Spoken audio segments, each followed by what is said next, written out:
Hello મિત્રો, આજના દિવસની અંદર આપણે જોઈશું ટકાવારી. ટકાવારી એટલે શું?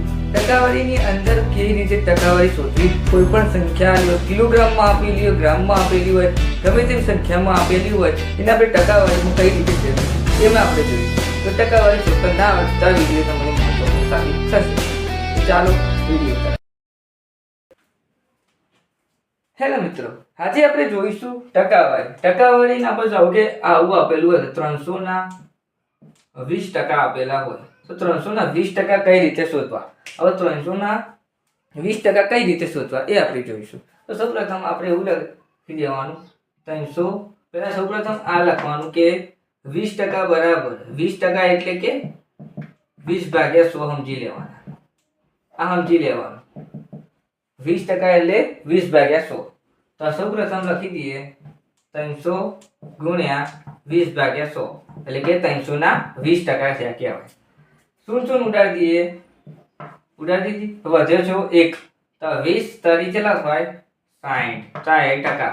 આ જવાબ આવ્યો ટકા 60%. હવે બીજું એક્ઝામ્પલ આપણે જોઈએ કે ટકામાં કઈ રીતે ફેરવી શકાય.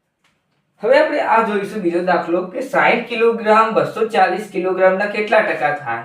એ જોવાનું. 60 કિલોગ્રામનો 240 કિલોગ્રામ આપ્યો તો 60 કિલોગ્રામ એ 240 કિલોગ્રામના કેટલા ટકા થાય? સૌપ્રથમ આપણે 240 ના અવયવ પાડી દીધા કે અવયવ ખબર ના હોય તો પાડી દેવા પડે, ડાયરેક્ટ ઉડા નહીં.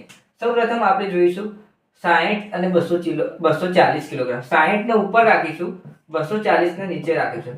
મોટી સંખ્યા હંમેશા નીચે આવે, નાની સંખ્યા ઉપર જાય. અને ટકાવારીમાં ફેરવવા માટે 100% લખી દેવાના.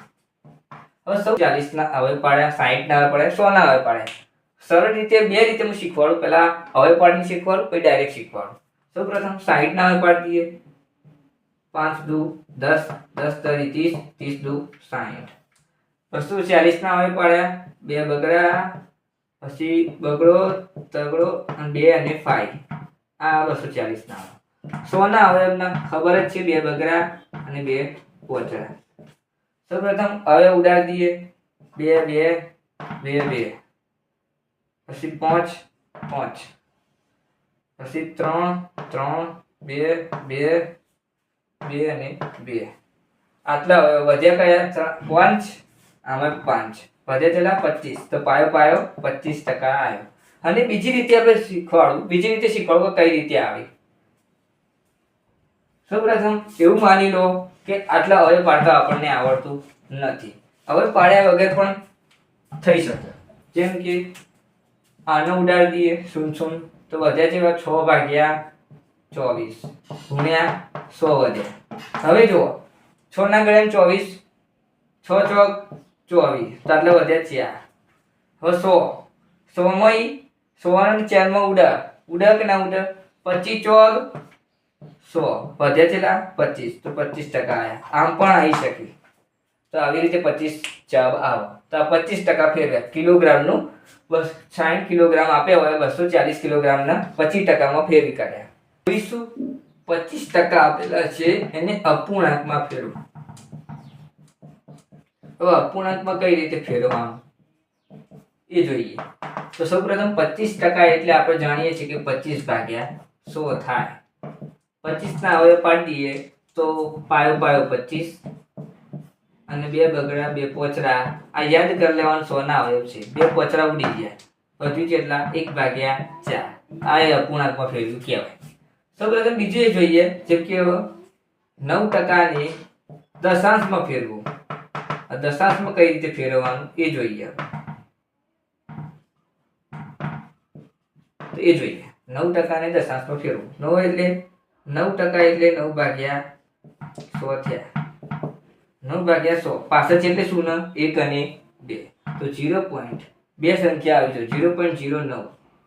આ એ દશાંશમાં ફેરવ્યું કહેવાય. અવયવ પાડીને ઉડાડવાની જરૂર નથી અને દશાંશમાં અપૂર્ણાંકમાં ફેરવવાનું કીધું તો દશાંશમાં ફેરવી.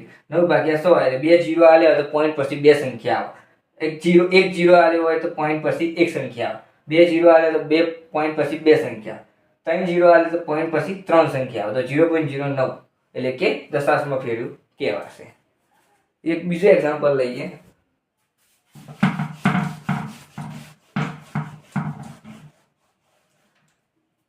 જેમ કે આટલા આલ્યા છે 64 2%. આવું આપેલું. હવે ટકામાં ફેરવવા માટે સૌપ્રથમ જોઈએ 2% એટલે આપણે જાણીએ છીએ 2/100 કહેવાય. તો 64 મૂકી દઈએ ગુણ્યા 2/100. બરાબર. હવે પાડી દઈએ. હવે પાડીએ તો ભૂલ નહીં પડે. જેમ કે 2 દુ 4, 4 દુ 8, 8 દુ 16, 16 દુ 32, 32 દુ 64 ગુણ્યા 2. 2 બગડા અને 2 પોચડા. હવે આ વસ્તુ કોઈ ઉડા, આ વસ્તુ કોઈ ઉડા. બરોબર. પણ આ વસ્તુ કોઈ ઉડા, આ વસ્તુ કોઈ ના ઉડા કરી. એ ધ્યાન રાખવાનું. તો સૌપ્રથમ 2 બગડા ઉડાડી દઈએ. તો આ બગડો ના બગડો ઉડી ગયો. બરોબર. વધ્યા 25. ચલા વધ્યા 2 દુ 4, 4 દુ 8, 8 દુ 16, 16 દુ 32. 32 ભાગ્યા મળ્યા 25. 32 ભાગ્યા 5 25 મળ્યા. હવે આને ભાગાકાર કરીએ. જેમ કે ભાગાકાર કરીશું તો આપણને જવાબ મળશે 1.22%. 1.22% મળશે. આ એનો આન્સર. તો વિડીયોને આપણે એટલે સુધી રાખીએ છીએ. વિડીયો ગમો તો લાઈક, શેર અને કોમેન્ટ કરીને જણાવો કે કેવો લાગ્યો વિડીયો, અને વધુને વધુ તમારા મિત્રોને શેર કરો. તો જય શ્રી રામ.